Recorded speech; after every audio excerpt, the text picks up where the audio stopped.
right, good afternoon to all of you, and I want to appreciate your patience in waiting for us. I have the unpleasant task of finally saying farewell to our wonderful guest to Papua New Guinea, His Excellency, the United Nations Secretary General, Mr. António Guterres. He was very generous of his time, firstly, in choosing to come to us in the face of our United Nations 80th anniversary later this month. In fact, starting this week onwards, preparations are running for the 80th session of the United Nations General Assembly. But even in the midst of that preparation and that occasion, he chose to come at our invitation for our 50th anniversary occasion. And he was not just in Port Moresby as head of the United Nations family. He is responsible for all citizens of the planet Earth in terms of the moral voice, the advocacy, the pointer to directions. And he stepped out of Port Moresby with me after retiring all his Port Moresby work on Wednesday. Yesterday, we went into WeWork in the first instance, giving respect to the father of our country who lies in forever rest at the Krea Heights, at the Somare residence. And later we stepped into rural Nuku that depicts the 85% of our people who still are living in the rural pockets of our country.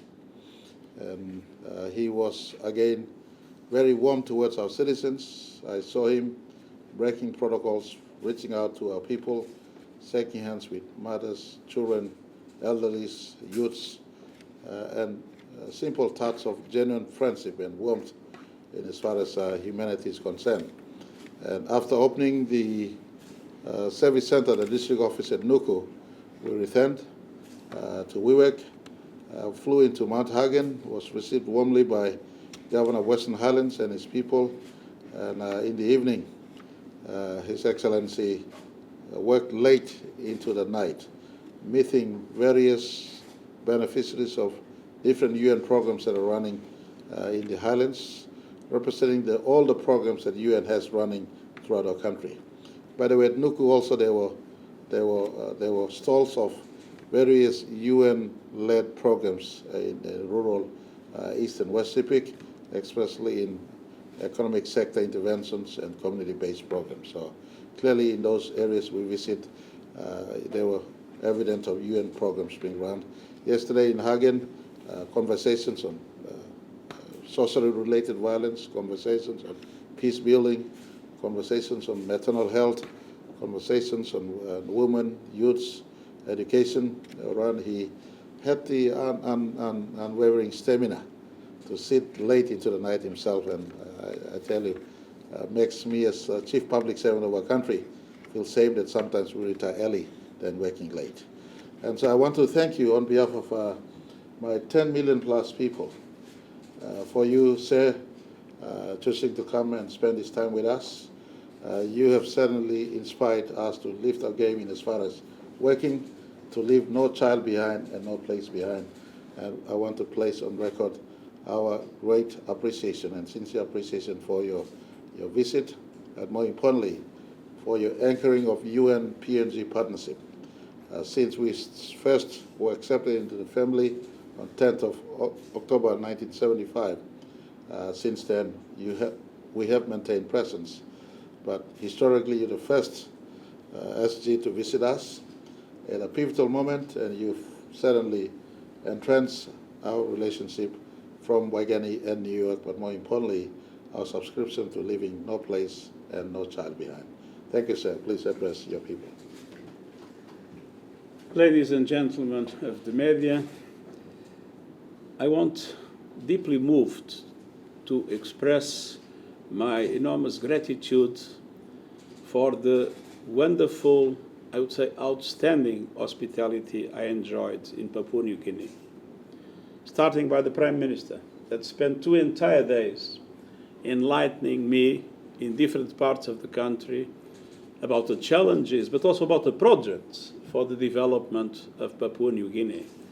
And then government officers, governors, staff of the different departments that accompanied me with an enormous generosity. But I would say especially the warm welcome by the wonderful, beautiful people of Papua New Guinea, especially in Luku and Mount Hagen, where I had the chance to be with thousands of citizens of this country that have shown an enormous sympathy, an enormous openness, and I was surrounded by beautiful people in a beautiful landscape and with an extremely warm welcome. Second, I want to pay tribute to Papua New Guinea. More than 800 languages, very remote parts of the country with enormous challenges.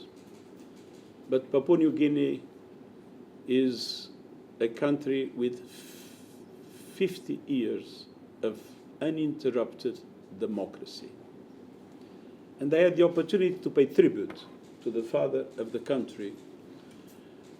And in a world where we see democratic values being put into question by countries with much less problems than Papua New Guinea, I must say that we should all be grateful for this remarkable example.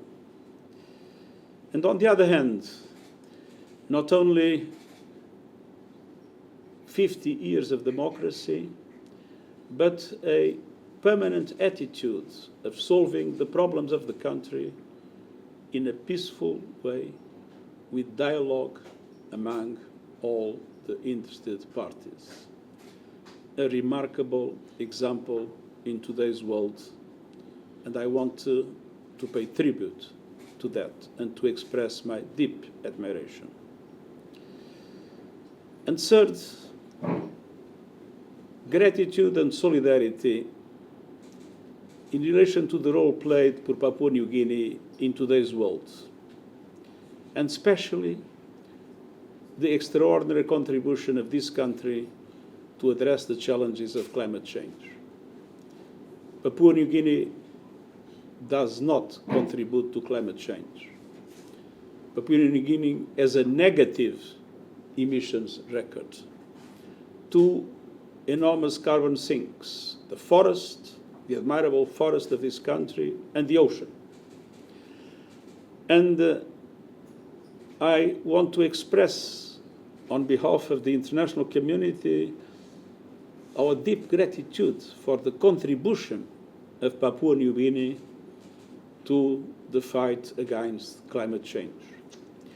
And the same international community that receives the enormous benefit of Papua New Guinea's forests and oceans must pay back. And so I want to launch a very clear appeal for the international community. First of all, to accept that must be climate justice, and that countries like Papua New Guinea must have all the support that was promised in order to be able to address the needs of adaptation, to build resilience and to protect its people and its country against the devastating impacts of climate change, but also justice in the way the international financial institutions address the problems of development of this country. We have an international financial architecture that is outdated, was created 75 years ago. Those institutions didn't benefit the presence of Papua New Guinea when they were created. And we absolutely need reforms in the international financial system in order for developing countries like Papua New Guinea to have a much stronger voice and a much stronger influence in the way decisions are taken. And a much higher access to the resources that are essential for the development of the country. Papua New Guinea has enormous challenges, but because it is a middle-income country, has no access to concessional funding. This is an injustice that must be corrected. And my appeal for the international community is to correspond to the generosity of Papua New Guinea and its contribution to fight climate change with its wonderful forests and with its ocean. And finally, I want to express my deep wishes that all the plans for development of this country, to overcome the challenges, to bring education, health, infrastructures everywhere that the Prime Minister explained to me in detail, that all these programs are successful and that the international community is able to understand the importance of supporting Papua New Guinea in the way for a modern society that leaves no one behind. Honourable Prime Minister, thank you very much for your wonderful opportunity that you gave me to visit your extremely beautiful but also energetic country. Thank you, sir. Very appreciate it. Secretary All right, General, thank you. one of the indigenous leading newspapers has asked you to call out corruption in the country and asked you to cut the crap